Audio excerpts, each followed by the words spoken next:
É sempre uma satisfação especial estar aqui em Mato Grosso e, em especial, na cidade de Cuiabá, onde já vim diversas vezes, porque aqui eu me sinto inteiramente em casa. É assim que eu estou aqui.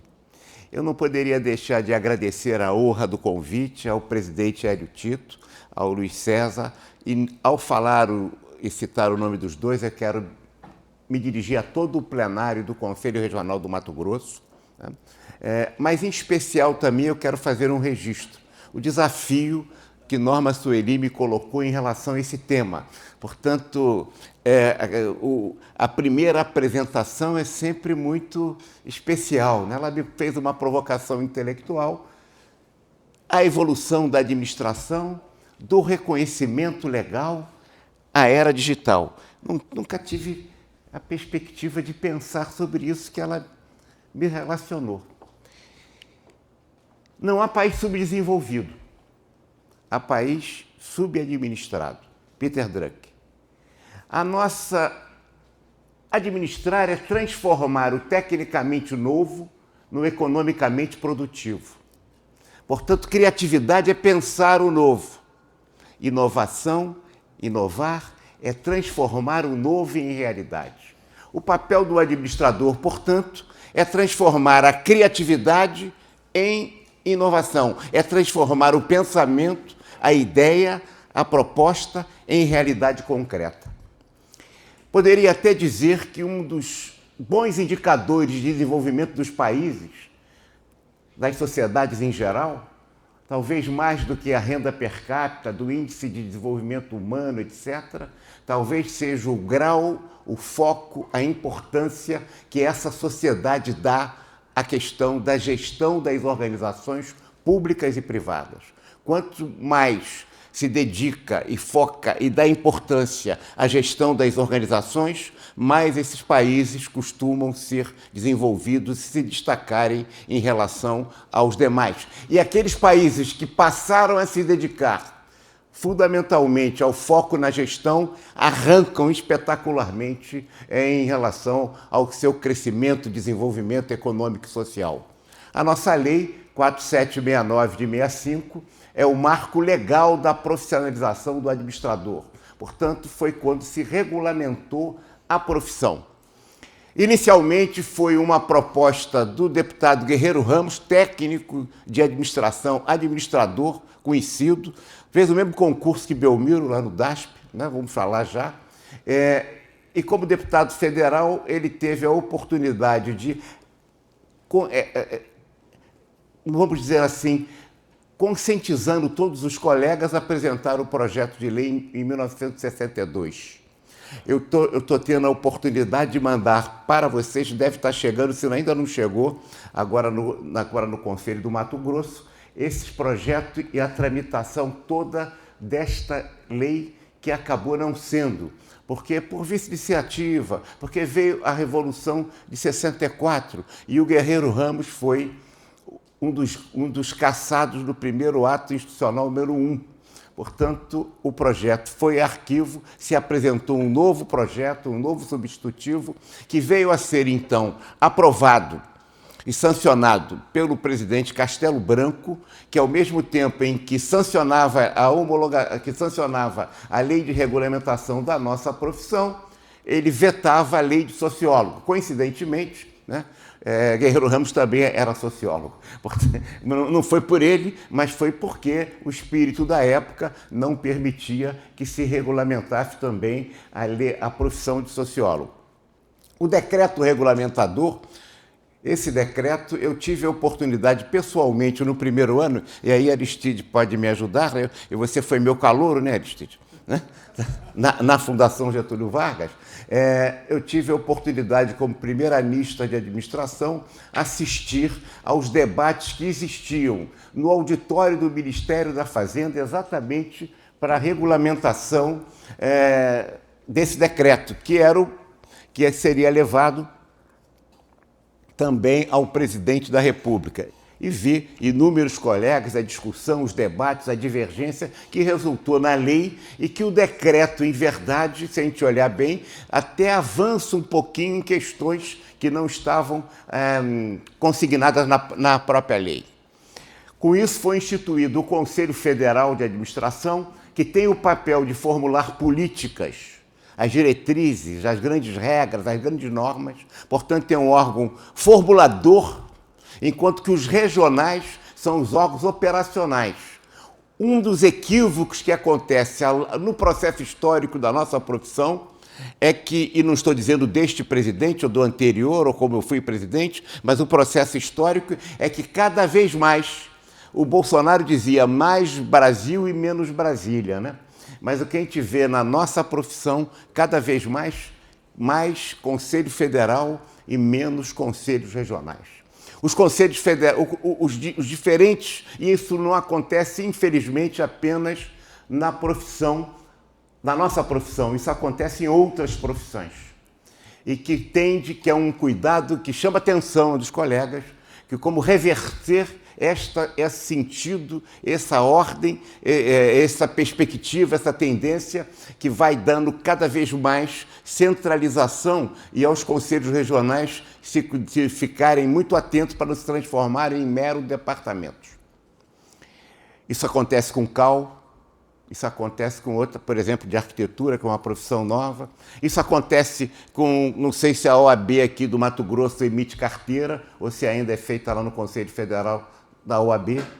Então, funções, o exercício, a fiscalização, isso distorce um pouco. Mas a gente chama de sistema, Conselho Federal, formulador de políticas, e conselhos regionais, que faz, portanto, as funções de registro, fiscalização e a questão ética. E aí se cria, é preciso que se tenha clareza que quem se forma em administração é apenas bacharel. Quem dá o título de administrador é o registro no conselho respectivo do seu estado. Quando alguém não se registra no conselho, ele está expressando um processo de desagregação que possa estar caminhando na vida da profissão. Ele está concretizando um processo de desagregação. Portanto, o registro profissional não é uma obrigação legal apenas, é um ato de consciência profissional, daquele que se formou em administração e como esse ato de consciência profissional, ele se registra para exercer a sua cidadania. Ninguém exerce a cidadania, por exemplo, no caso do administrador, sem estar registrado no conselho, porque você está se omitindo no exercício dessa própria cidadania por ação concreta. A profissão no Brasil, ela, em verdade, ela é regulamentada em 65. 9 de setembro de 65, daí os 60 anos. Mas, em verdade, ela nasce no bojo da crise de 1929. E aí eu vou me permitir, a partir do desafio de Norma Sueli para mim, de fazer uma comparação, análise, umas reflexões, algumas considerações com a concordância, mas principalmente, melhor ainda, com a discordância de vocês entre o momento que nós estamos vivendo no processo em 2025 e as circunstâncias que ensejaram a criação da nossa profissão e aquele momento político, social, econômico, institucional que vivia o mundo naquela época. Que coincidências, que interrelações, que interconexões existiam entre o ontem e o hoje, para que a gente possa construir hoje, conhecendo o que foi ontem, para avançar. A nossa profissão é produto, portanto, de alguma maneira, da queda da Bolsa de Nova York, da famosa Quinta-feira Negra de 24 de outubro de 29. Quais são os antecedentes históricos? Vamos começar a ver aqui já algumas semelhanças, né? A especulação financeira, ciranda financeira para a compra de ações, elevando seus preços a níveis insustentáveis. Quanto mais se compra ações, a gente está assistindo isso de alguma maneira. Quando a gente olha as análises econômicas da sociedade brasileira, ao invés de se falar na força do agronegócio aqui no Centro-Oeste, se fala apenas da questão financeira. Como se a economia fosse apenas uma jogatina de ações e não fosse a economia real. Da superprodução, da produção mais do que o consumo, da concentração de riqueza. O Brasil, nesta época, era um país agrário, absolutamente agrário. Monocultor de café. Monocultor de café. Não era essa fantástica surpresa, não. Produto do talento e do trabalho do homem do Centro-Oeste que gerou as condições objetivas que temos hoje. Mas, em verdade, nós tivemos que queimar café para poder manter o preço, né? Vejam, as circunstâncias se repetem, né? E quando diz Hegel, que o Marx, dizem que foi Marx citou Hegel, é que a história só se repete como farsa ou como tragédia. Em que circunstâncias que nós estamos nessas repetições, nessas coincidências? A falta de regulação. Se acreditava muito a essa época na mão invisível do mercado, né? Adam Smith, o mercado resolveria as circunstâncias todas das diferenças econômicas e a sociedade poderia avançar assim. Uma falsa sensação de prosperidade que se dava à época também. É preciso, após a Primeira Guerra Mundial, porque antes da Primeira Mundial vivemos, né, a La Belle Époque, vamos falar aqui disso, já também, que são circunstâncias que vivíamos agora depois também de Bretton Woods na Segunda Guerra, após a Segunda Guerra Mundial. O boom econômico, mas ao mesmo tempo uma insatisfação, um ressentimento com o resultado do Tratado de Versalhes.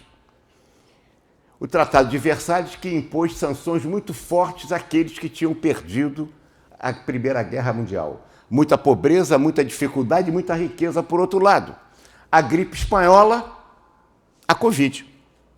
A gripe espanhola matou muito mais que a Covid, mas porque eles não tinham, à época, as circunstâncias de proteção que nós tivemos, com todas as brigas a favor da vacina, contra a vacina, etc. A cláusula de culpa de guerra do Tratado de Versalhes, que fez com que os países derrotados pagassem pesadas multas por isso, inclusive reparações econômicas e financeiras muito fortes. A perda das colônias da África e do Pacífico, principalmente da Alemanha. A perda da Alsácia e da Lorena, que é a região do contestado ali em relação à França e à Alemanha, que tem briga secular, que hoje está pertencendo à França, mas já houve época que pertenceu à Alemanha. A Polônia, que era um país sempre muito forte e independente, mas muito ocupado muito tempo. As restrições armamentistas. A Alemanha não podia fazer armas, né? E foi o problema do Hitler. Vejam bem, Segunda Guerra Mundial, o Japão também não podia ter exército. A história muitas vezes se repete, ora como farsa, ora como tragédia. A criação das Ligas das Nações, que era um instrumento institucional à época que impunha condições muito fortes dessas desigualdades e desses tratamentos indevidos. Similitudes da virada do século. E estamos aí. Por que eu estou dizendo isso? Porque o administrador hoje está muito com a formação técnica.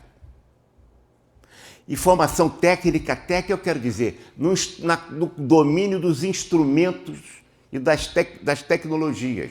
Achando que os instrumentos em si, as tecnologias, são um fim em si mesmo. E não são. As ferramentas, a gente se prepara para usar uma tecnologia, ela se supara e daqui a pouco nós estamos ficando obsoletos. Muitas vezes até analfabetos funcionais da nova tecnologia que vem. É preciso atenção para isso, porque o que o administrador precisa é da capacidade diagnóstica para definir o problema. As ferramentas, ele vai utilizar aquela mais adequada que o diagnóstico dele o permite. É exatamente igual ao médico. O bom médico é aquele que, quando você entra no consultório, ele já vê quando você está caminhando. Se está trôpego, se não está. Quando aperta a tua mão, ele está olhando. Quando olha os seus olhos, e ele desenvolve uma competência diagnóstica. O terapêutico, não. O médico, capacidade terapêutica, ele está sentado, mal aperta aquela mão mole para você, não é isso? Aperta aquela mão mole, e aí, o que você tem? Você começa a falar, ele está digitando tudo. Quando acaba, ele pimba, imprime, pede, faz esses exames e volta aqui. toma cuidado porque, às vezes, cada pessoa é uma pessoa, cada doente é um doente, não há doença doente, e a gente tem que ter as organizações também são assim. Similitudes da virada do século que nós tivemos. Do século XIX para o século XX, 2 países se despontaram, virando o processo histórico. Primeiro, a Alemanha e junto com os Estados Unidos. Para a gente ter só uma ideia, em 1808, quando a família real chegou ao Brasil, 1808, o Brasil não tinha nem faculdade. Era do tamanho dos Estados Unidos. Um pouquinho maior a renda per capita, um pouquinho maior também a população, mas era exatamente do mesmo tamanho, com as mesmas dificuldades e com a mesma natureza. No final do século XVIII, do século XIX, 1900, os Estados Unidos já estava virando como um dos países mais importantes do mundo e o Brasil tinha aumentado a sua renda per capita em menos de $3. Estava analfabeto, ainda não tinha faculdade. Tinha, sim, aquela que o rei, como é que chamava? Dom João VI nos trouxe. Vejam que circunstâncias interessantes quando a gente fala dos cucarachos, né? A gente fala aqui dos cucarachos em volta, por que eles são tão países divididos e o Brasil ficou unificado? O Zé Murilo de Carvalho diz que uma das razões é que quando o jovem podia e tinha dinheiro para ser instruído, o pai mandava ele para Portugal. Do Iapoque ao Chuí. Quando ele voltava, ele continuava a aristocracia dominante do Brasil. Amigo do Iapoque ao Chuí, fazendo os mesmos lados. Qualquer semelhança com a situação de hoje é mera coincidência. Enquanto que eles fizeram, os cucarachos foram fazer as faculdades. Ainda o ano passado, Norma, eu fui fazer uma palestra na Universidade de São Marcos, no Peru. Ela é de 1551. A primeira universidade que o Brasil teve foi no século XX, em 1920. E não foi porque foi uma decisão nacional de fazer a educação.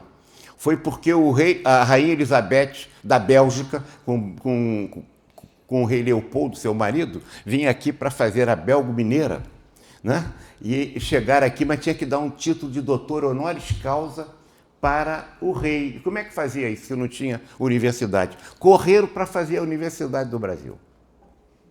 Vejam, alguns séculos nos separam desses países, cada um ia fazendo, os países foram se dividindo. Essas circunstâncias é para a gente colocar a questão da educação. A Alemanha cresce, a Alemanha só faz fusão no final do século XIX. Antes era a Prússia, era um país dividido, né? Bismarck. E os Estados Unidos também, que já era e despontava como um país fantasticamente forte. Exatamente o que está acontecendo agora na passagem do século para o século XXI. E eu não diria apenas a China. Eu diria também todo o poder asiático, que também é ignorado. E por que eu estou dizendo isso? Para a gente refletir, os participantes, os estudantes, os professores já sabem essas coisas, mas para que ele reflita sobre o mundo em que ele está vivendo e quais são as circunstâncias em que ele vai atuar como profissional de gestão. Não basta a ferramenta. Vocês sabiam que o Vietnã compra mais do Brasil do que a França? Não sabiam. Felizmente, um presidente da República, eu não estou dizendo, aqui não tem A, B, não tem política de Bolsonaro, de Lula, nada disso.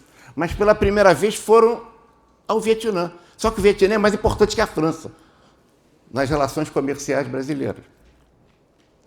Que a Ásia compra 58% de tudo nosso? 58%. Então, as circunstâncias de relações no país tem que buscar os seus interesses, a gente tem que contrabalançar entre essa briga aqui de hoje. Mas essas circunstâncias vão continuar, porque hoje, do século XX para século XXI, quem desponta não é apenas a China, quando se fala tanto. A gente não fala no Camboja, a gente não fala no Laos, a gente não fala na Índia. né? Que cada vez mais está crescendo espetacularmente e que vai ter que ter relações muito próximas de um Brasil que é completamente afastado da Índia, com um mercado de 1 bilhão e 400 milhões. Aliados da Primeira Guerra, a França, o Rio, etc., aqui, só para ter uma ideia, né? O paralelismo e similitudes da crise de 29, excessiva prevalência da economia financeira sobre a economia real. Exatamente o que é que manda hoje? A economia financeira e as big techs, né? E a gente tem que falar a questão do capital e do capitalismo. Como é que se coloca isso no conceito de capitalismo? Com essas poderosas big techs, porque menos de 30 fundos financeiros no mundo dominam o mundo. A economia total, não é a economia real, né? As organizações estão a serviço dos seus acionistas. Elas não estão a ser... Nós, professores, ensinamos que o cliente é Deus, né? Que temos que agradar o cliente. Tá certo. A gente sabe que é uma relação do Pai, o Filho e o Espírito Santo, né? O cliente, o colaborador e o patrão. Quem é o patrão hoje nas organizações? O patrão é o rentista, é o dono das ações. Normalmente, nas organizações complexas, ele não está nem aí para a empresa que faz o produto. Às vezes ele nem sabe onde a empresa está, nem que negócio faz. E aí só se vê como investidor. Essa lógica da economia real ser cada vez mais sugada pela economia financeira muda o papel e a compreensão que nós, profissionais de administração, temos que ter para gerir as organizações. Como é que a gente vai fazer diante desse tipo de confronto e de realidades e de paradoxos? A gente precisa encantar o cliente para que a gente possa, cada vez mais, ter mais renda para o acionista. A aplicação financeira rende mais do que investimento produtivo. A economia real é sugada pela financiarização planetária. Os recursos existem, mas estão esterilizados pela especulação. Exatamente o que aconteceu em 29. Essas são as circunstâncias que nós temos. A financiação é uma bola de neve que alimenta a si próprio, mas que não cria riqueza. Quem cria riqueza é o trabalho, é a produção e a economia real. A crise de 29 é a crise de 2008, que é a crise que nós estamos vivendo ainda, que é a crise do capitalismo. Capitalismo que é muito recente na história da humanidade. Ele, de fato, ele vem... O que tinha era capital, mas o capitalismo vem das revoluções industriais do século XVIII. A inversão de prioridades, e aqui é um ponto importante para nós, transforma a natureza da empresa, que passa a servir aos interesses do aos interesses do rentismo, em detrimento da produção de bens e serviços. Os bens e serviços é para justificar os ganhos financeiros. Uma bola de dinheiro nada produz, só mais dinheiro. E aí os superstars empresariais. Nós, professores, costumamos dizer que Jack Welch foi o grande executivo do século XX, não é isso? Ele só demitiu a maior parte dos funcionários da GE e transformou numa empresa muito menor. Mas quando um gestor, um presidente, é levado a ele, por exemplo, em Brumadinho, que aquilo pode cair e causar prejuízo, mas que também o outro engenheiro vai dizer que não pode, fica aquela discussão, ele inexoravelmente deixa como está para ver como é que fica. E aquilo cai. E ele, entre a decisão de cuidar daquela atividade, ele vai para que garantir, ele passa a ter uma lógica de subordinação, não mais a lógica dos interesses da criação da riqueza através da economia real, mas dos resultados dos acionistas. Quem dá o lucro, e aí vamos ver, o lucro ele é exatamente a essência do capitalismo. Quando você substitui o lucro pela renda, você está efetivamente matando o próprio processo capitalista. A exacerbação das desigualdades, o Brasil é o sétimo país mais desigual do mundo, né? Nós somos o país mais desigual aqui na América do Sul inteiro, só para ficarmos por aqui. Qual é o país mais desigual que o Brasil aqui na América do Sul? Os privilégios de castas. A gente fala das castas das Índias, mas a gente também tem castas aqui, né? De todo jeito, parece que tem um discurso negativista, mas é para chamar a atenção a partir da provocação de Norma Sueli, né? Crise de 29 e 25. Governo Herbert Hoover e governo Donald Trump. Coincidências inacreditáveis. O Herbert Hoover foi presidente dos Estados Unidos entre 29 e 33. Mas antes ele foi um longo secretário de comércio nos Estados Unidos, por anos seguidos, 8 anos, e depois presidente. Antes dele, antes da Primeira Guerra, a Belle Époque. Depois dele, da Segunda Guerra Mundial, Bretton Woods. Quem fez tarifaços, hein? O Donald Trump, o Herbert Hoover também. Por exemplo, fez tanto tarifaços que indignou os canadenses, sempre aliados deles, a tal ponto que na eleição que houve à época, o partido mais anti-americano venceu a eleição no Canadá. O que aconteceu agora?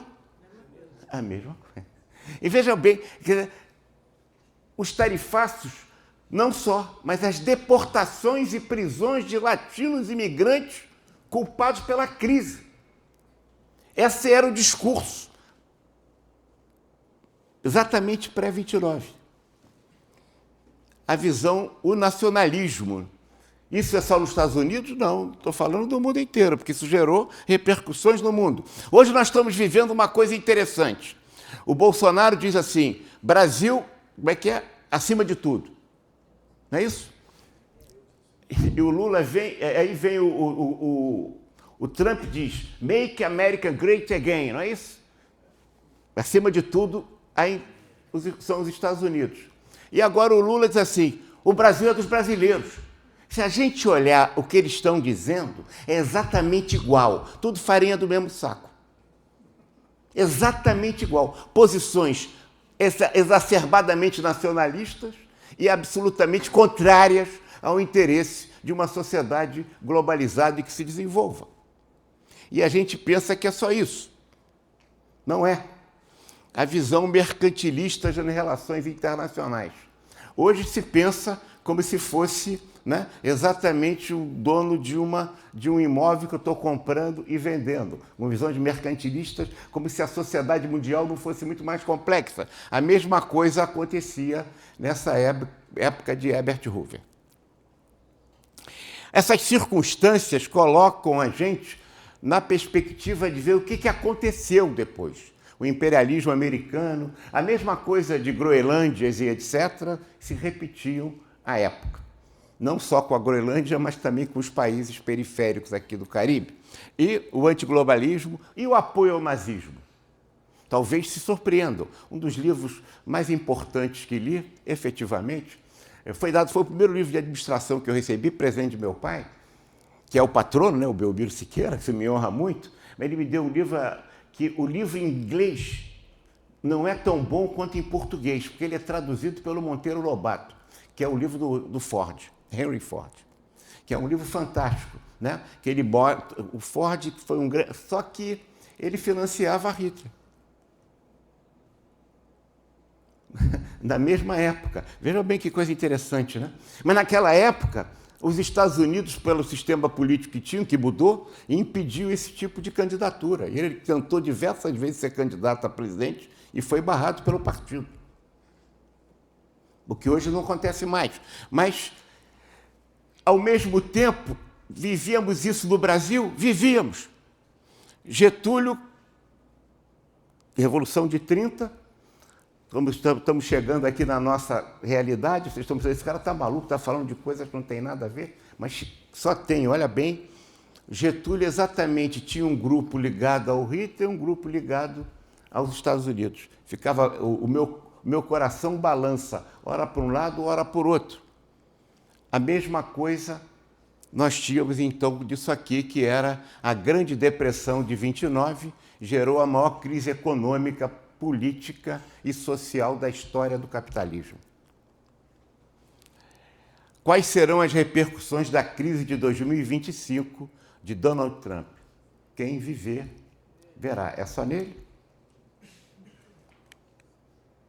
A crise reflete a ideia de que situações difíceis ensejam oportunidades para o crescimento e a transformação. Disse, né, que a crise é um momento de acerto ou de erro. O que nós vamos fazer com a crise? A crise de 29 gerou a Segunda Guerra Mundial.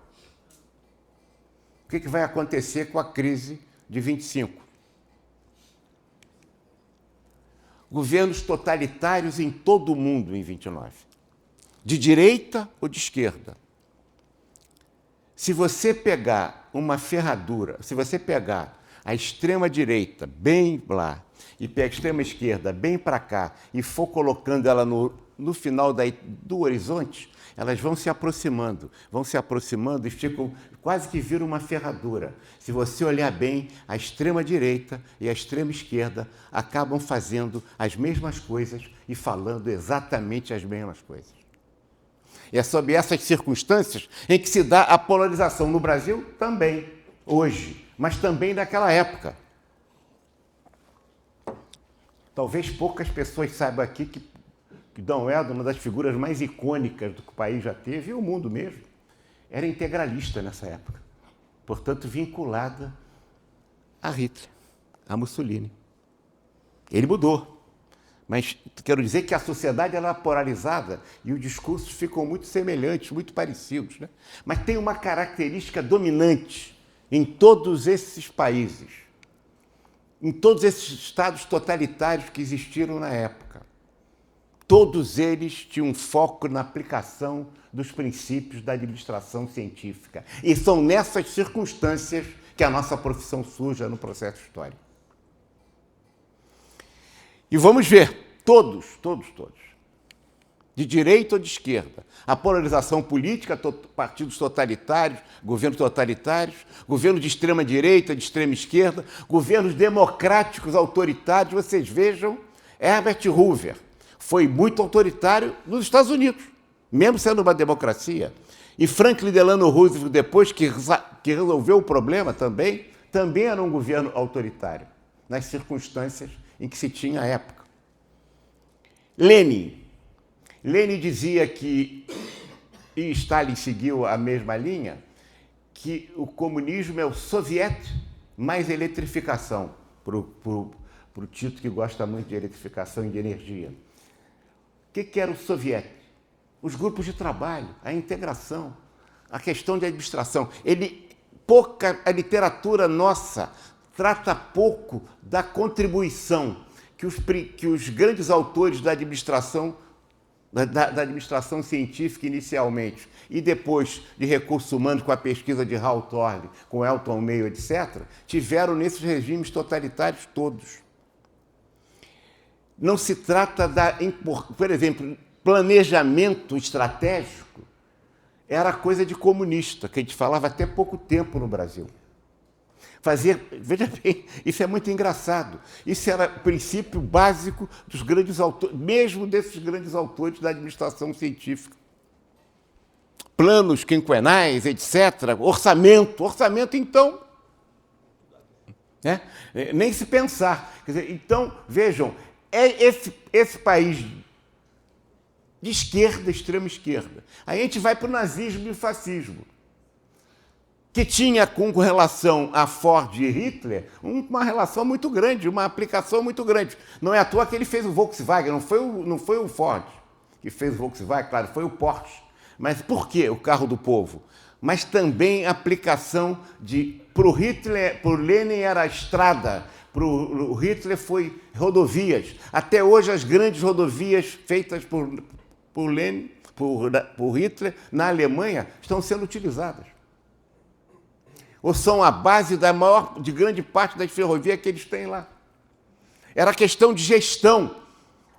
preocupação com gestão, com administração científica, e aí Salazar, que ficou muito tempo também, Salazar que tinha mais uma visão de gestão contábil, né?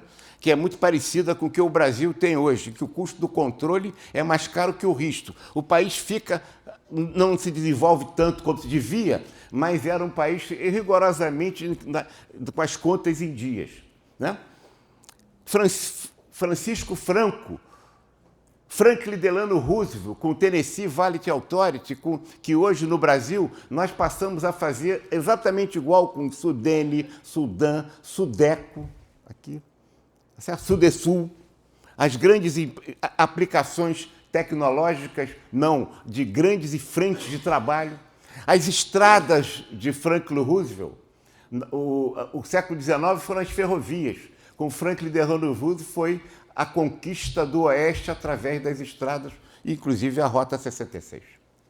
Apenas uma. Usinas, frentes de trabalho, Keynes, a mão invisível do mercado passa a ser substituída pela mão visível do Estado. E faz essa diferença, com a aplicação dos princípios da administração. E é aí que, então, surge o Getúlio, ao fazer o golpe de 30, sem dúvida, né? A Revolução de 30, e depois, logo a seguir, o Estado Novo, que foi uma ditadura muito dura que o Brasil teve, mas esse grupo, ele mandou muita gente para o exterior para estudar, aprender, e criou em 1938 o DASP, Departamento Administrativo do Serviço Público, que é um decreto-lei, claro, uma ditadura do Estado Novo, de 30 de julho de 38. Este é o nascimento formal da profissão de administrador. Portanto, quando a gente fala em 60 anos, nós estamos falando apenas na regulamentação da profissão. E eu não estou dizendo que não existe administração desde que o homem é homem que saiu da caverna, né? Moisés, o Jetro, que falou para ele, filho, que você não faça assim, você divida o povo em 10.000, dê um chefe, assessor. A Bíblia trata muito bem disso.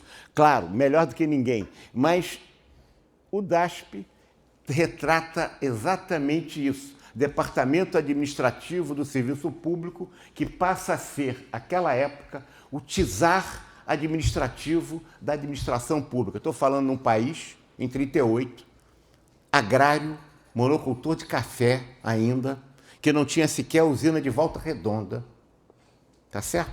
Que não tinha nem CLT, Relação do Trabalho, era um país absolutamente... E o DASP passa a ser... Como é que faz essa seleção por profissionais de técnica e administração? Quando a gente olha a ditadura de Vargas, que foi muito longa, de 1930 até 1945. Depois ele se elegeu de 51 a 54, quando ele deu o tiro no peito, né? Você tinha um tripé. Primeiro era o DIP, Departamento de Imprensa e Propaganda. Hitler também, Franco também, Salazar também, aqui também. Departamento de Imprensa e Propaganda. Tinha o Ministério da Justiça e Negócios Interiores para a política, para gestão dos interiores com governadores, com os prefeitos, que governadores não eram governadores, eram presidentes de Estado, não é isso? E vejam, e tinha o DASP, o czar administrativo da gestão. Portanto, nós somos uma profissão que nasce de cima para baixo. Como? O que seria o DASP hoje? Para a gente ter uma ideia. Todo o Ministério da Administração, se você pensar no Ministério da Administração, eram exatamente tudo do Ministério da Administração, mas não só. Todo o Ministério do Planejamento. Não podia ter Ministério do Planejamento, porque naquela época se dizia que planejamento era coisa de comunista. E não era. Era a aplicação dos princípios da administração científica também nos países fascistas e comunistas. Mas o nosso preconceito aqui dizia que isso era coisa... Mas todas as funções do planejamento. E muitas funções do Ministério da Fazenda. Portanto, era um órgão muito poderoso, com uma gestão bem centralizada e cujos e que se baseava primeiro num livro, Princípios de Administração Pública, de Willoughby, né? Que é desconsiderado e que marcou o Brasil de uma maneira muito cruel até hoje, indevidamente, fazendo a famosa separação entre atividade meio e atividade fim. Eis um exemplo da burrice nacional. Porque até hoje a gente insiste nisso. Ah, só pode fazer terceirização de atividade meio, não era assim? De atividade fim não pode. Só se discute isso no Brasil. É o princípio de Willoughby lá de década de 20. Vejam bem, isso marcou também a formação do profissional de administração, como se só existisse as atividades. O Willoughby define, né? Atividade meio, atividade fins, então, pessoal, logística, que na época chamava material, o que é a conclusão? A formação do administrador ficou muito caracterizada como foco nas atividades meio, esquecendo as atividades fins. Gestão é uma coisa só. Tem integração de atividade meio e fim. Quem é que dirige o pessoal? É o chefe do pessoal? É o gerente que está na base, lá no chão de fábrica, dirigindo suas pessoas? E a gente separou isso, e até hoje essa praga existe no Brasil ainda. Isso contaminou toda a elite, toda a academia do Brasil. Não, a administração só não, do direito é uma coisa horrorosa. Normalmente você pode, às vezes, comprar um equipamento caríssimo e se der um aumentozinho naquele servente que limpa aquele aparelho, você está punido. Você pode o mais, mas não pode o menos. E o controle só se faz sobre a atividade meio, não sobre a atividade fim. Os resultados não são importantes. O importante é o controle das atividades meio. E daqui a pouco a gente começa a verificar que o custo do controle no Brasil hoje é muito maior do que o risco. Se não tivesse controle, era mais barato. Porque a corrupção continua, como a gente sabe, do jeito que está e com muito controle. Como é que pode ter controle com o caso do INSS, por exemplo, que é o último escândalo? Que controle é esse?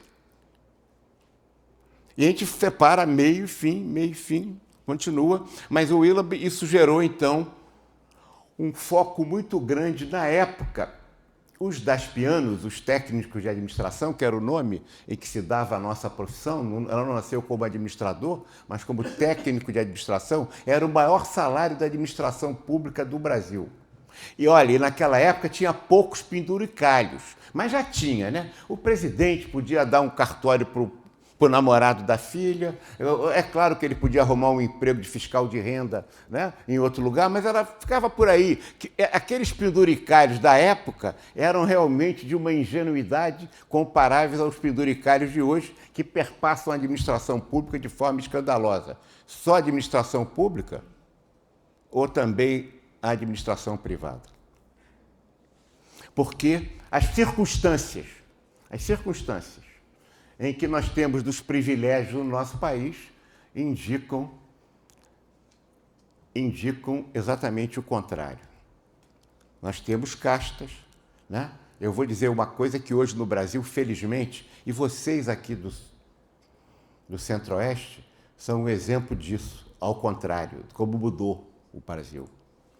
Mas eu era estudante em 67, na Fundação Getúlio Vargas, viu, com você lá, e entraram 2 vacas sagradas para dar palestra.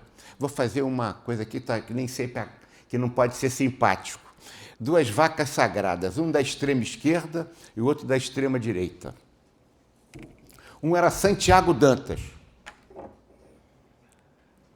professores da Fundação, da IBAP, e o outro era Glaicon de Paiva. Glaicon de Paiva era o intelectual da direita, que foi o grande intelectual que consubstanciou as ideias para a Revolução de 64. E eu, garoto, olhando aquilo, sabia quem eram os dois, sentei pequenininho, sentei na frente, porque senão não era auditório bonito como esse, não, era tudo lá na Fundação. E eu fiquei na frente. Aí o Glaicon de Paiva, da direita, falou assim: meus filhos, o empresário brasileiro é um híbrido roedor. Tem a voracidade dos ratos e a coragem do coelho. Ele quebra como pessoa jurídica e fica mais rico como pessoa física. Aí eu fiquei, caramba, esse cara é da direita? O que é isso? Garoto, né, no movimento estudantil, aquelas coisas. Né? Aí, do outro lado, estava o Santiago Dantas. Meus filhos, a elite, enquanto elite, não cumpre o seu papel. Mas o povo, enquanto povo, esse cumpre o seu papel. Eu falei, esses caras estão falando a mesma coisa. A época estava. Hoje mudou muito. O Brasil é muito diferenciado hoje. Mas muito do que eles disseram lá atrás, para aquele estudante, jovenzinho, são absolutamente realidade em muitas coisas ainda. Não é à toa que todo mundo paga 27% de tributo e quem ganha lá vai pagando, não paga nada. E só para falar de tributo, o sistema tributário brasileiro é absolutamente injusto, né? Em qualquer país minimamente civilizado. E não é à toa que nós somos a 10ª economia do mundo e o 7º país mais desigual do mundo. Essas são as circunstâncias das nossas organizações. Mas o DASP gerou a profissionalização da gestão pública, com esse grupo de elites altamente qualificados. Por quê? Porque eles não tinham emprego. Ou casava com filha de pai rico, ou ia ser padre, né? Seguia a vida religiosa intelectualmente, ou como é que fazia? Então, fazia concurso para o DASP, que era o maior salário da administração pública. E ali você atraía, a prova era oral, escrita e com defesa de tese. E você atraiu para aqueles quadros a inteligência nacional. Logo a seguir adiante, não foi na mesma época, surgiu o Instituto Rio Branco, no Itamaraty. E você tem figuras, por exemplo, na nossa profissão desta época, como Celso Furtado, que é consagrado mundialmente como grande economista e que era especialista em OIM. Portanto, quando a gente fala em teoria de departamentalização, é preciso consultar. Aliás, a Biblioteca Digital do CRA do Rio de Janeiro tem os artigos do Celso Furtado sobre teoria, né, por propósito, área geográfica, clientela. Conhece essa história? Celso Furtado, em 41, escrevendo isso. Por exemplo, né, Roberto Campos já foi para o Itamaraty. A elite buscava essas opções de governo porque não tinha. Veja, era um país agrário monocultor de café.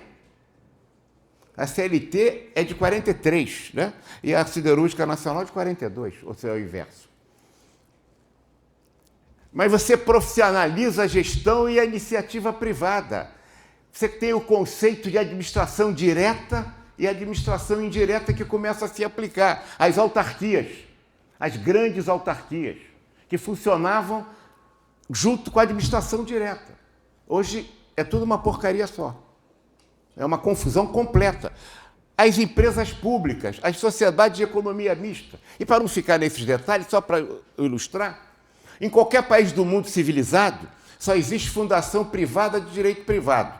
O Brasil é a única exceção. Tem 3 tipos de fundação. Fundação privada de direito privado, algumas.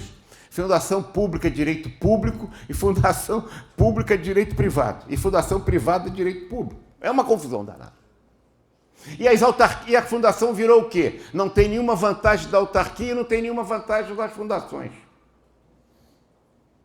E a gente fala em fundações, em autarquias, em empresas públicas, hoje, mas naquela época elas funcionavam, isso arrancou o Brasil para níveis de desenvolvimento muito grandes, graças ao profissional de administração, que normalmente não é reconhecido.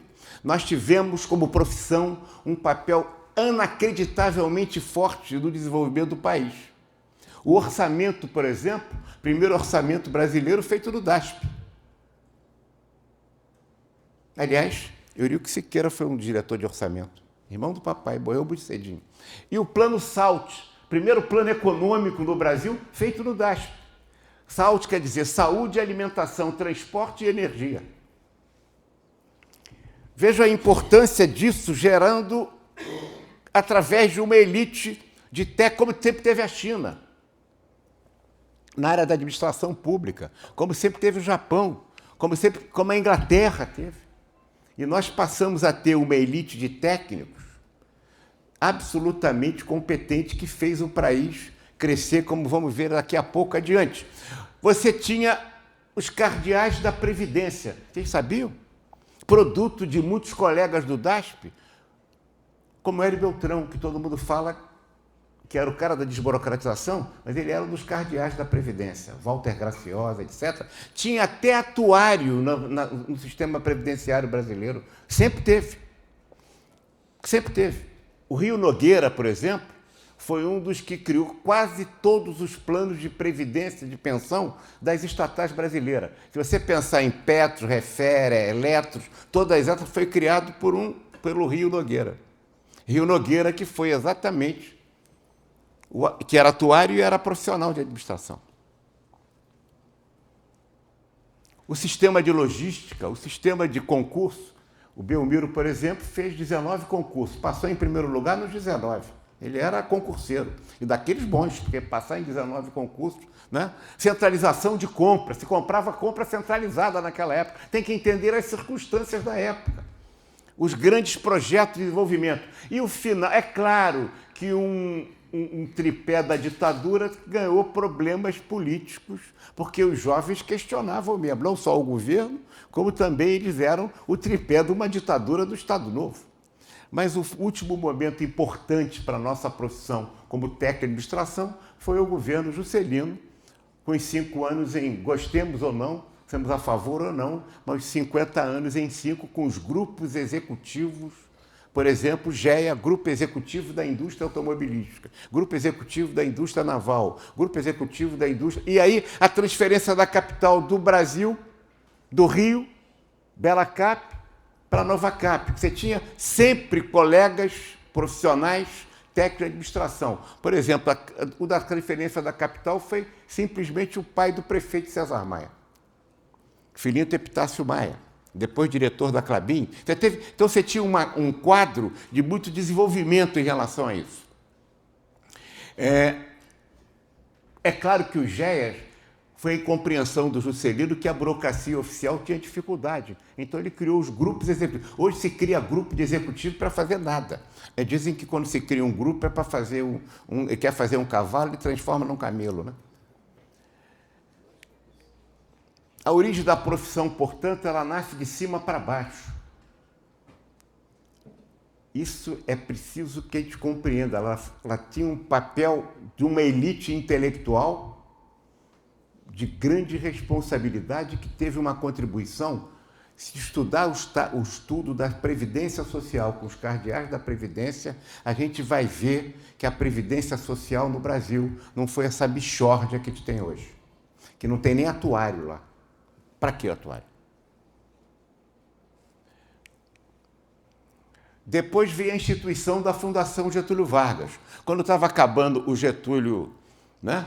O Getúlio Vargas acabando o governo quando acabou a Segunda Guerra Mundial, se questionou a figura dele, né? Se bem que ele quisesse com queremismo, né? Bota o retrato do velho, bota no mesmo lugar, né? O sorriso do velhinho, faz a gente trabalhar. Mas aí ele cria um decreto-lei de novo, da ditadura, 44, Fundação Getúlio Vargas. Foi aí que nasceu a Fundação Getúlio Vargas, aquele decreto ali, decreto-lei, tá certo? Que foi de 44, mas ela começa a operar depois, mais adiante. Com o nome para fazer o quê? Economia? Não, ela é famosa pela economia, pela ciência política, etc., mas ela nasceu para a organização racional do trabalho. E quem é que foi para a Fundação Getúlio Vargas? Os técnicos do DASP. Inclusive o Belmiro. Todos, né? Diretor-geral do DASP é o primeiro presidente da Fundação Getúlio Vargas, Luiz Simões Lopes, que fica lá até morrer em 94, com 90 e poucos anos. Você conheceu. Tá certo? Veja bem, o diretor-geral do DASP, de 38 a 45, tá certo? Do DASP, é o que se transforma em presidente da Fundação Getúlio Vargas, até morrer em 94. Sempre com foco em administração. O crescimento da Fundação mudou um pouco isso, mas a instituição dos serviços de aprendizagem. Estamos aqui a organização disso sempre se valiam dos profissionais de gestão. Administradores, técnicos de administração. A gente pode ver os nomes de todos eles nas instituições SESC, SENAC, SENAI, etc. O Instituto de Previdência, IAPC, IAPT, não foi isso? Foi. Tinha um técnico de administração chamado Nazaré Teixeira Dias, que conheci bem, porque ele nos deu uma entrevista, inclusive uma palestra antes de falecer no Conselho Regional do Rio, que ele nos admitiu. Ele foi quem fez a reforma administrativa, o Decreto-Lei 200, famoso, que era um decreto-lei que previa, inclusive, a autonomia do Banco Central. Foi revogado 2 anos depois pelo Costa Silva, em 69, pelo Decreto 900, que negócio de Banco Central autônomo. Conhece essa história? Isso já vem de longe, O que o Nazaré disse? Ele que fez a fusão em 66, como técnico de administração do DAS, dos institutos de previdência, achando que alguns eram mais ricos que outros, um mais desenvolvido que o outro. Então, para fazer igual, juntou todos num só. Deu no que deu. Ele falou, eu errei. José Nazaré Teixeira, um grande profissional de administração, um grande colega nosso dessa elite de profissionais que nós tivemos. Vejam que estou falando aqui de coisas de repercussões muito grandes na administração, que, infelizmente, os cursos de administração pública nem sempre tratam disso. Por exemplo, a gente imitou a ENA, criando a ENAP. Deu no que deu. O que é aquilo? Uma coisa é a ENA, da francesa, a Escola Nacional de Administração da França. Não, o DASP era o centro de aperfeiçoamento do DASP, para treinar os quadros dirigentes daqueles que exerciam transitoriamente os cargos de gestão. Tinha que passar pelo centro de aperfeiçoamento. Exatamente igual aos Estados Unidos com o FEI, que era o Federal Executive Institute americano. Porque esse modelo francês, para o Brasil, não tem jeito. Por quê? A ENA, se você olhar os últimos anos todos, quem são os primeiros ministros da ENA, inclusive o atual, os presidentes e os primeiros ministros, quase sempre, tá certo? Quase sempre são oriundos da ENA francesa, à exceção do Mitterrand e do Sarkozy. O Mitterrand deu certo e o Sarkozy está praticamente preso. Mas o resto é tudo oriundo da ENA. Você acha que o Brasil tem condições disso? O próprio Macron é oriundo da ENA, o atual. Então, tinha outro conceito de que quem exerce função de chefia tem que ter um treinamento gerencial. Depois a formação acadêmica, a primeira escola, que nós somos formados lá, a EBAP, Escola Brasileira de Administração Pública, em 52, a EASP em 54, sempre com o apoio da ONU, da Comissão Fulbright, que eram estudos muito importantes, institutos que bancaram econômica e financeiramente esse desenvolvimento no Brasil. E aí veio a luta pela regulamentação da profissão, que se deu, então, em 65. Como o Guerreiro Ramos foi na primeira lista de cassação, ele acabou indo para os Estados Unidos, nessas relações que nós tínhamos, porque era a Comissão Fulbright e a Universidade da Califórnia do Sul, que bancavam a Fundação Getúlio Vargas. Ele foi a convite do professor Frank Sherwood, que tinha sido presidente do FEI americano, onde ele ficou a vida toda até morrer, Guerreiro Ramos. Os últimos livros dele são, inclusive, escritos em inglês. Alguém tiver ideia ou quiser consultar a biblioteca digital do CRA do Rio, propaganda aqui, viu, Tito?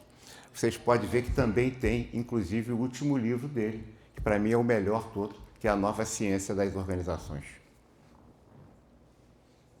Que é um clássico, foi o último livro que ele fez antes de morrer. A luta pela regulamentação da profissão, depois a criação dos sindicatos e federações.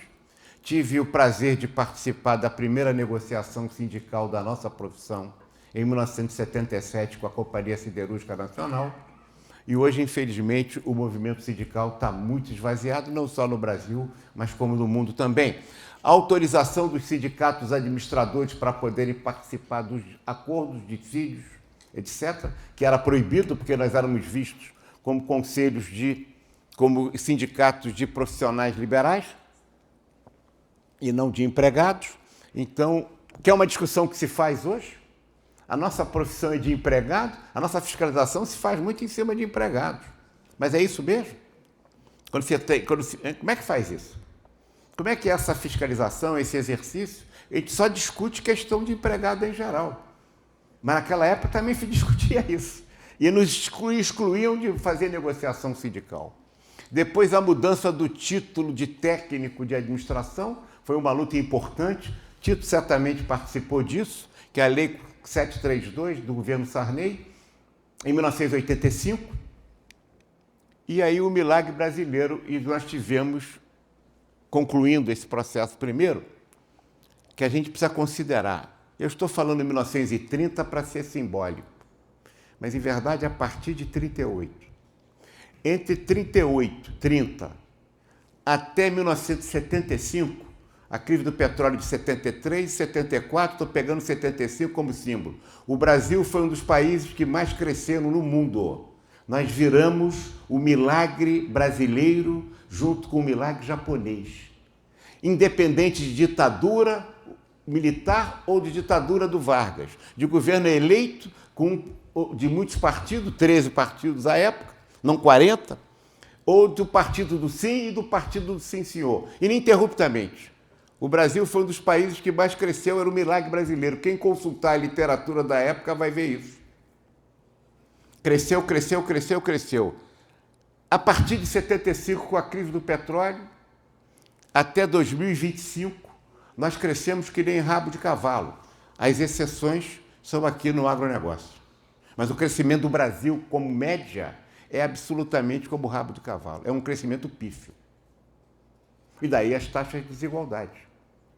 E daí, vejam, tivemos condições de crescer ininterruptamente, com todos os sistemas, com todos os governos que a gente criticava à época, ou não, ou elogiava, mas agora, com todos os governos, o crescimento do Brasil são taxas absolutamente ridículas em relação às nossas necessidades. Esse é um desafio que se coloca para os jovens administradores muito grande. Como pegar esse bastão e proceder de novo a um processo de ascensão e de crescimento do país. E vamos então entrar agora na hora para a finalização da crítica, sempre considerando os dois aspectos. E olha aqui, ó. Imagina que você tivesse em 1025. Viu, Aristide? Você tivesse em 1025. E você fosse fazer uma previsão 30 anos depois, 1955. Você vai acertar certinho naquela época. Agora, imagine hoje, 2025. E você projeta 30 anos. A possibilidade de imprevisão e de erro é brutal. Mudou muito. Portanto, se todos nós fôssemos infinitos, né, tudo mudaria em 30 anos. Mas como somos finitos, muita coisa que existe hoje ainda estará presente. Daqui a 30 anos. Meus amigos, a tecnologia avança à velocidade da luz, mas a mentalidade das organizações avança à velocidade do carro de boi. Há uma distância enorme entre aquilo que a organização diz que é e o que ela é de fato. Há uma enorme distância, um gap, uma defasagem enorme entre a tecnologia que ela usa e as práticas que vitejam no mundo das organizações. As organizações são morais? Não, as organizações não são morais, mas também não são imorais. Porque a moral habita um reino. As organizações não habitam o reino moral, as organizações habitam o reino econômico. Querer moralizar a organização é cometer o mesmo erro de Marx, que quis moralizar a economia e quebrou a cara. Qual é o preço moral de uma saca de soja, hein? Que aquele preço não pode passar, não econômico, moral, que não deveríamos vender a mais. Qual é o preço moral? Qual é o preço moral de um barril de petróleo? Qual é o preço moral de um quilo de café? A economia é que dita, ou não é? Então a gente tem que ter outras formas de controle, que isso é outra conversa para outro momento, mas a organização hoje, colegas, é o reduto autoritário da sociedade brasileira. É a organização que discrimina o negro, é a organização que discrimina a mulher, é a organização que discrimina o portador de necessidades especiais, é a organização que discrimina o homossexual, LGBT, tudo mais, tudo que você quiser. É a organização que dá concretude ao preconceito. E a pior coisa que o preconceito pode fazer com uma pessoa é fazê-la ser exatamente igual àquilo que o preconceito diz que ela é. Portanto, quando a gente faz uma regra, uma norma, uma política, define uma ação na organização, a gente precisa entender que atrás de que ideologia está atrás daquela ferramenta.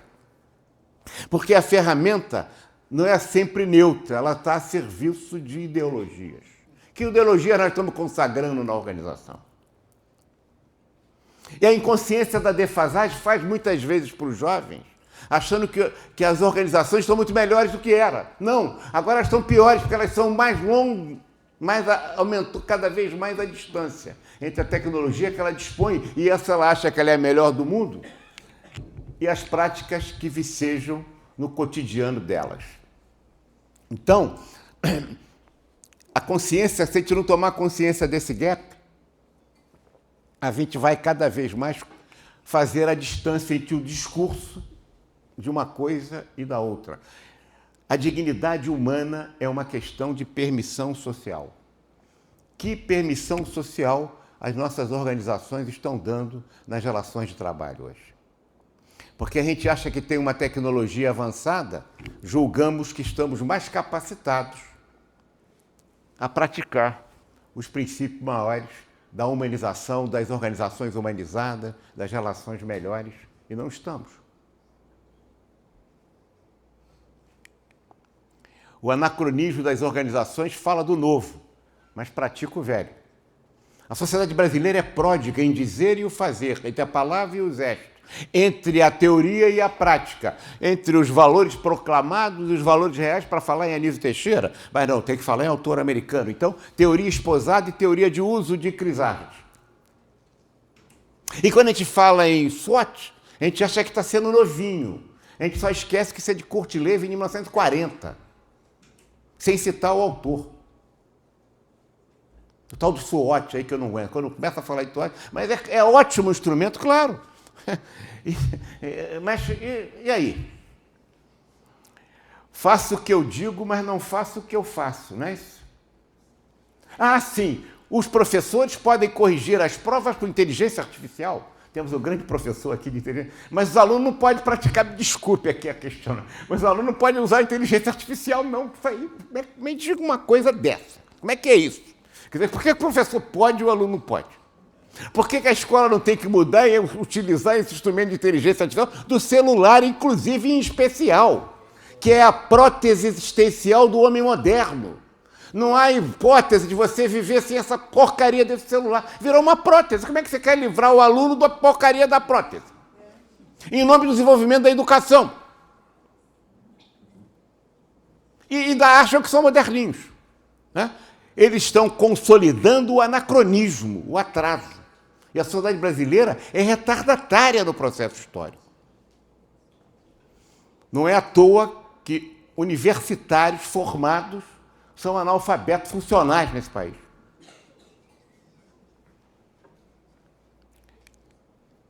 A pandemia escancarou a obsolescência das organizações em geral e da sociedade brasileira, né?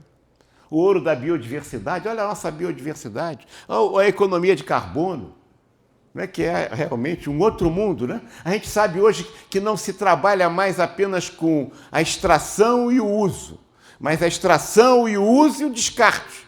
O que eu fiquei olhando aqui hoje nas ruas de Cuiabá, já tinha olhado mais, agora está menos.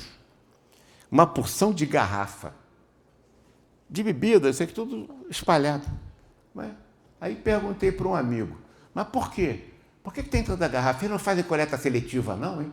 Porque o descarte vale uma grana. O que vocês estão fazendo com esse vidro? Estão jogando fora? Aí ele me explicou, é porque eu não tenho nenhum processador aqui desses vidros para reciclar. O Brasil é um dos países mais atrasados em reciclagem de lixo do mundo. Os mais atrasados. A gente fala muito disso e pratica muito pouco. Todo mundo concorda que é ótimo, mas você faz? A sua organização faz? A sua cidade faz? Aqui precisa aprender a fazer reciclagem de vidro. O Rio também.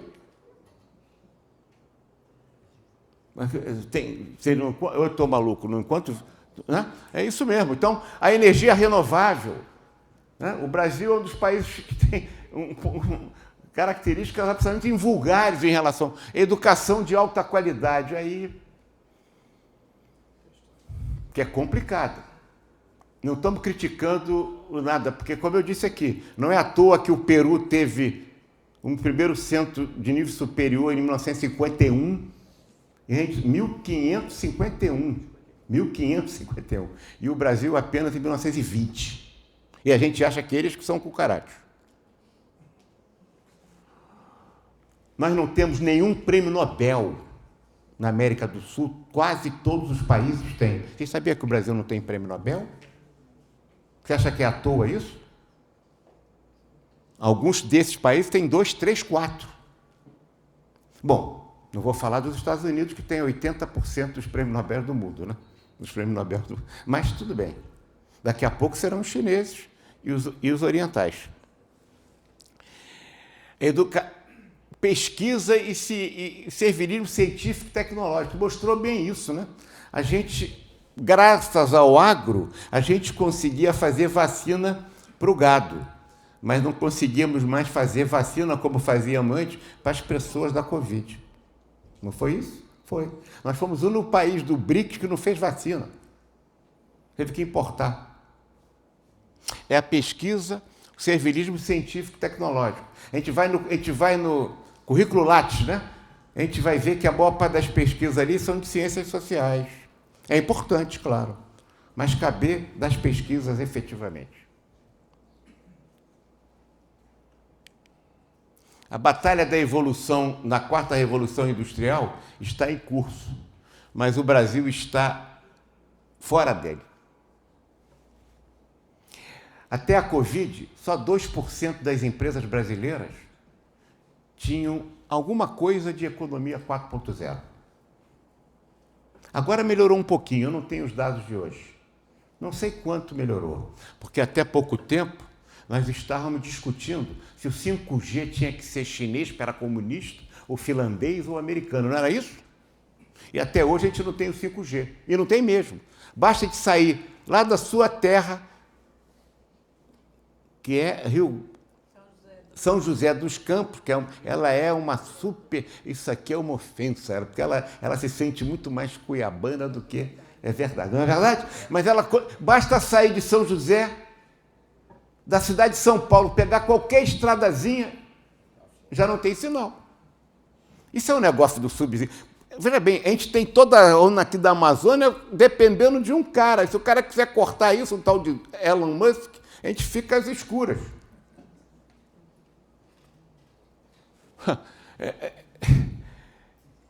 A Covid mostrou isso claramente, retardatário na inteligência artificial. Bom, pior ainda, o professor ainda pode falar, muito melhor do que eu. Quem não sabe escrever, não sabe pensar, não sabe escrever, não sabe pedir. Dependendo do que você peça à inteligência artificial, esses chats daí, mas para ficar mais simples, você vai ter uma qualidade de resposta ou não.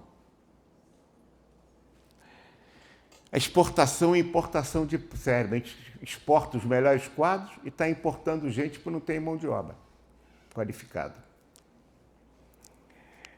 Nós ficamos completamente fora da primeira revolução industrial no século XIX. Como disse os Estados Unidos e o Brasil eram do mesmo tamanho em 1808. Só que a gente continuava e analfabeto, e racista, e fazendo a escravidão ainda, e todos esses males. Ficamos fora. Apesar de ter um imperador que falava diversas línguas, intelectual brilhante, mas que analfabetizou o Brasil. E o Mobral também, se você olhava o Mobral foi um movimento de educação de adultos, né? Que também não funcionou naquela época. No Mobral, tinha mais analfabeto com a ação do Mobral do que alfabetizado. E temos um número de analfabetos brutal, sem falar nos analfabetos funcionais, que são piores.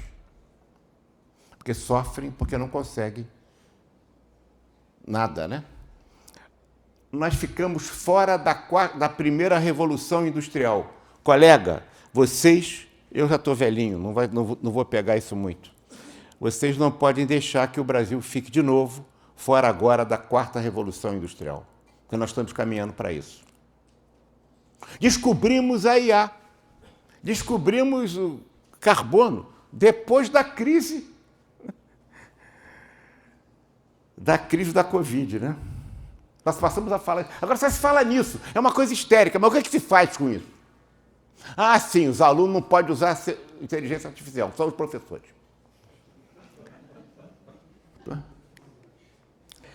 Infraestrutura física e infraestrutura legal. No século XX, foi a infraestrutura física. A gestão, como eu falei, a incorporação de conceitos de gestão dos profissionais da administração científica, dos teóricos, dos ideólogos e também daqueles que acionaram a administração científica, como Ford, Taylor, Fayol, etc., aplicado aos países do mundo inteiro, de extrema direita ou extrema esquerda, deu uma arrancada enorme no século XX. E foi a estrutura física, estradas, etc. Frentes de trabalho, agora é a infraestrutura digital. E a gente estava discutindo ainda, está discutindo ainda se 5G era comunista, né? Não tinha isso, não? Tinha. Isso foi ontem. Não foi nem a semana passada, foi ontem. Discutindo, né? E aí, vejam, é claro que o foco do serviço digital é a nossa entrada no mundo globalizado. Você imagina se o SUS fosse totalmente informatizado. Talvez a privatização do mundo de saúde não ficasse tão fácil.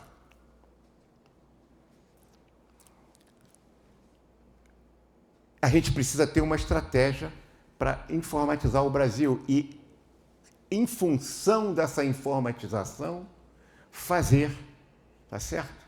Fazer a infraestrutura física. Juscelino, entre o dia que ele disse que ia inaugurar Brasília e o dia que ele inaugurou, foram 3 anos. Nós estamos fazendo uma transamazônica aí há 50, né? Isso é inacreditável. O cara criou uma cidade em 3 anos. Ah, foi isso, foi, mas foi ou não foi? Foi. A mesma circunstância se dá. Então, investir forte tanto na infraestrutura física quanto na digital. A gente está muito atrasado em relação a isso. Essas estradas, essa forma de caminho nosso, melhorou. Mas vocês sabem, quando o chinês vai lá e inaugura o portinho no Peru aqui, que isso é fundamental para o Brasil, fundamental aqui para o Estado também, para a economia, para o agronegócio, porque se diminui enormemente a distância para a Ásia, que consome 58% do que a gente vende. A gente fica falando, né? Os Estados Unidos é importante, claro, mas a China é uma realidade. Não a China. O Vietnã, gente. Laos, Camboja, Indonésia, Índia. Isso aqui nós continuamos voltados para nós mesmos. A grande questão que se coloca para o futuro, e já estou caminhando para o fim,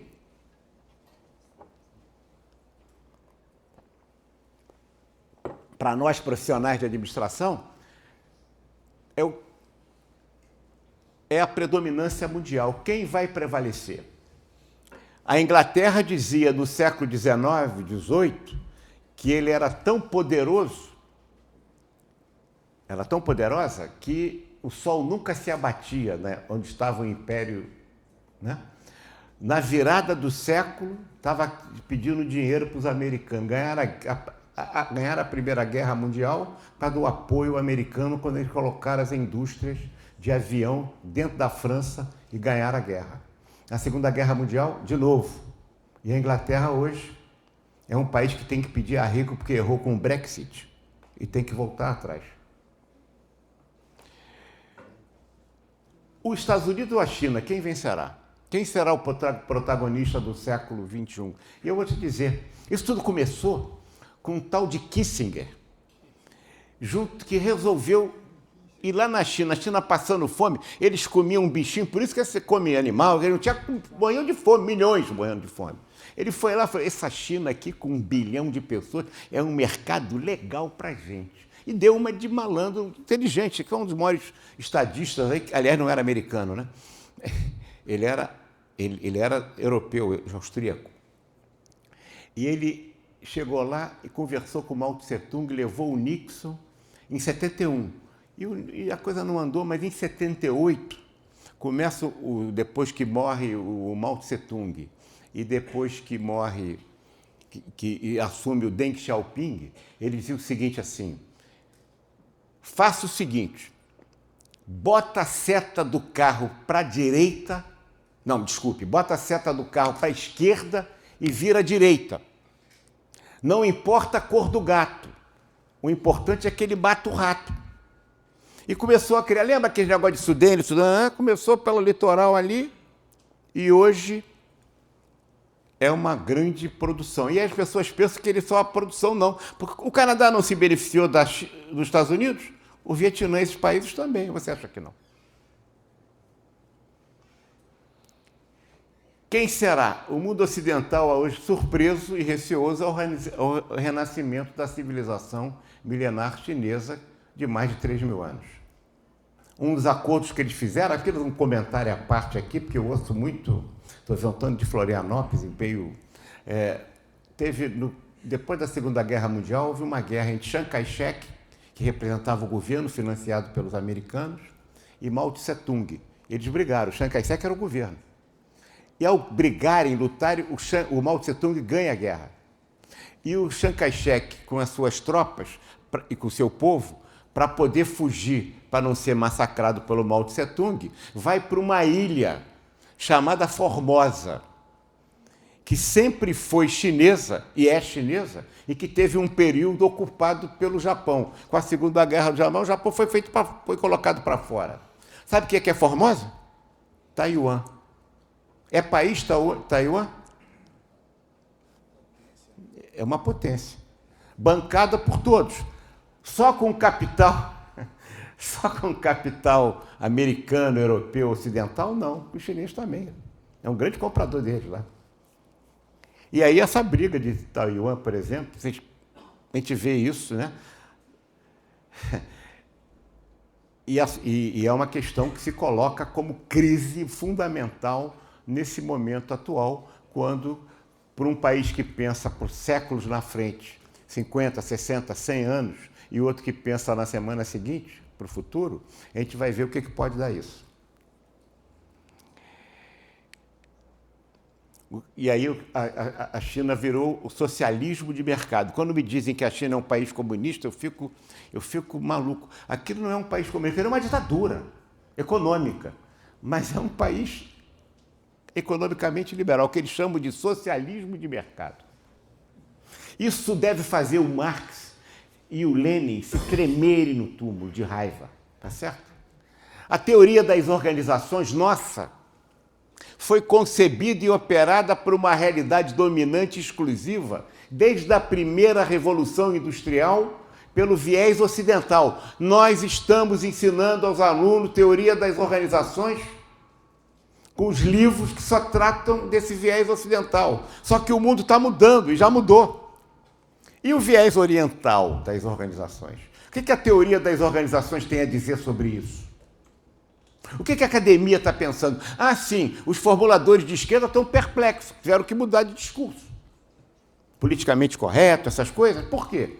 Porque socialismo de mercado é uma contradição em si. O papel histórico da teoria das organizações sempre foi para legitimar o viés ocidental. E é natural, para dar consistência, para dar lógica, para dar sustentação ideológica. Só que o mundo não é mais gerido pelo viés ocidental. Agora é oriental também. Não estou dizendo que um é outro, os dois. Tem que se considerar os dois vieses. O papel, a teoria das organizações, como é que se ajusta uma nova sociedade de mercado? Se existe ainda a sociedade de mercado. Porque há uma diferença muito importante hoje. O que gera a maior riqueza hoje é a renda, não é o lucro. Achar que as big techs, né, não têm lucros, têm renda. Porque, veja bem, direito divino da terra, como é que era isso? O aristocrata, dono da terra, permitia que os servos da gleba trabalhassem e davam dinheiro para ele. Às vezes ele escolhia assim, eu quero tua filha, para passar a primeira noite. Aí ele fazia o que queria. Né? A aristocracia rural foi sempre isso. Direito divino da aristocracia, direito divino da terra.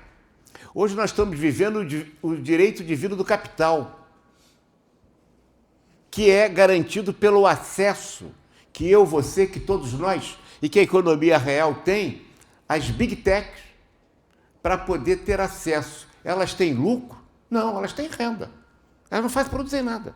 Você ainda pega os seus algoritmos todos para trabalhar contra você. Então, o que coloca em crise não é o capitalismo. Você tem capital, mas o capitalismo está morrendo.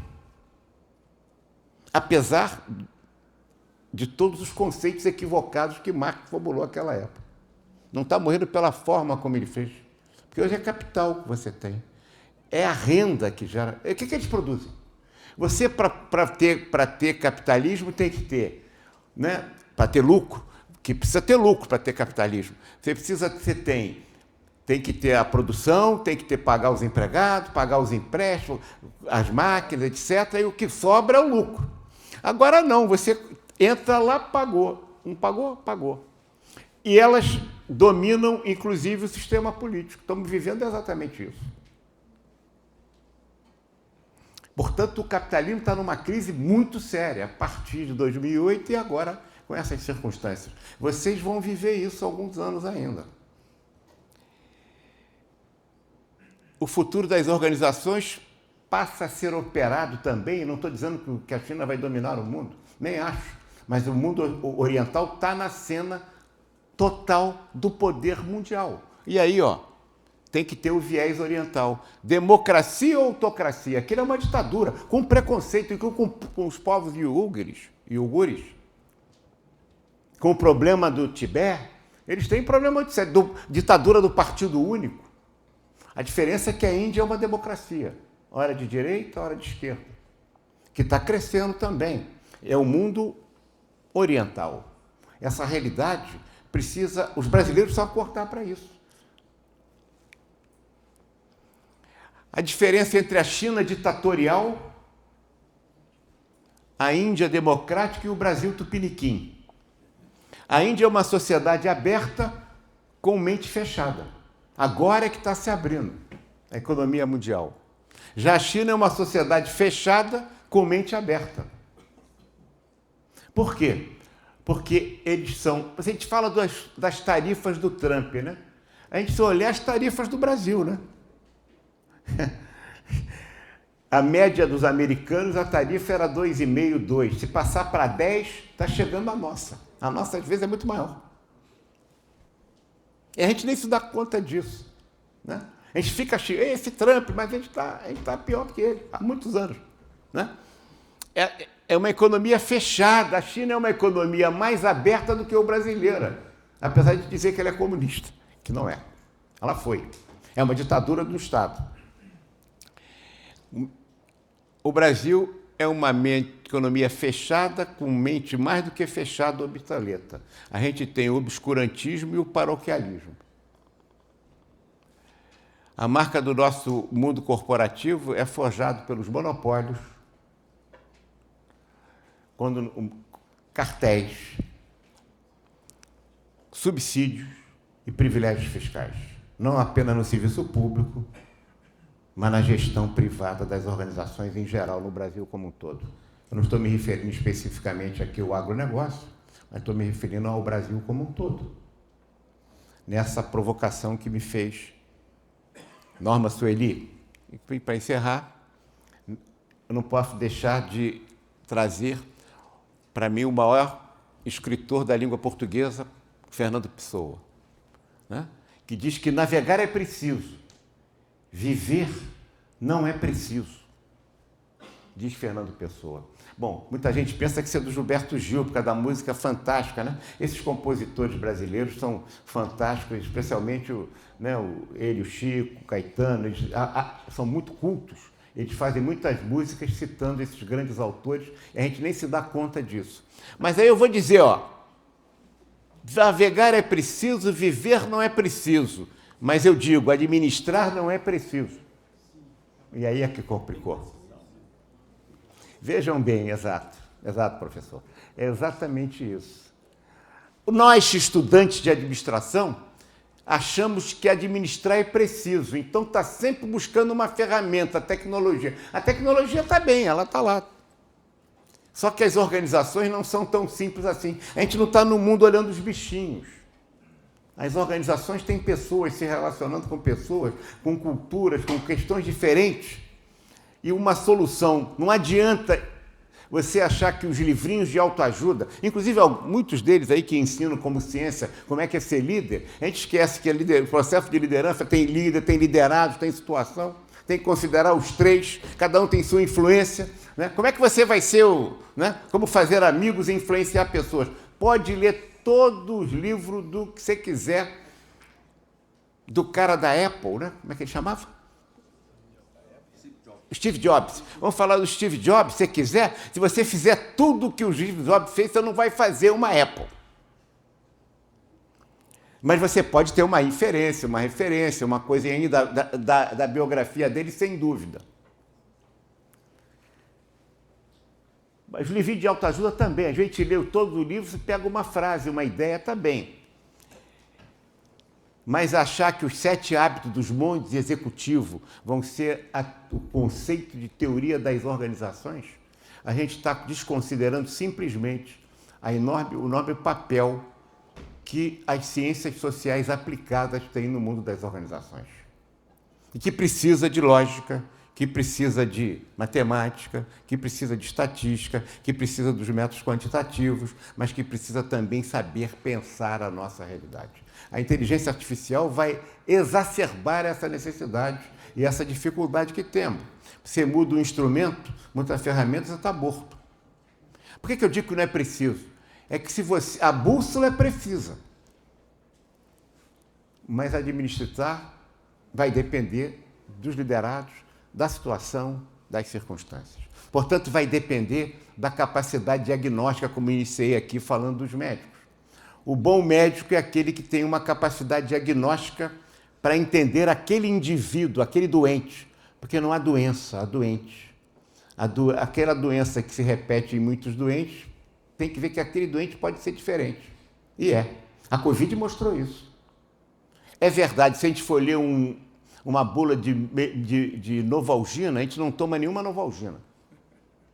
Porque pode morrer, porque pode. Tá certo? A vacina também pode.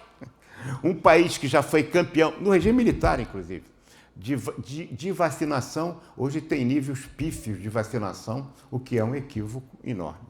Não é à toa que matamos aqui com a Covid 700 mil pessoas. E que agora as crianças estão morrendo porque estão deixando de fazer o exame do pezinho, né? E estão deixando de tomar sarampo, remédio às vacinas. Tem erro. Tem sequelas que são previstas, né?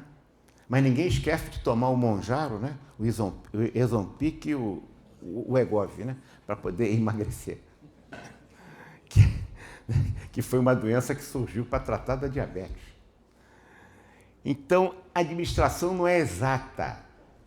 Exatas são as ciências matemáticas, a física. E, com isso, a capacidade diagnóstica do nosso profissional precisa ser desenvolvida. E ele vai ser... O que você acha que pode ter influência mais importante na formação de um profissional de administração, quando ele, por exemplo, fala da questão da mulher, sem ele entender a obra de Ibsen, né? Tá certo? Casa de Bonecas. Ou você pode entender a globalização sem entender a obra de... Como é que é? Shakespeare.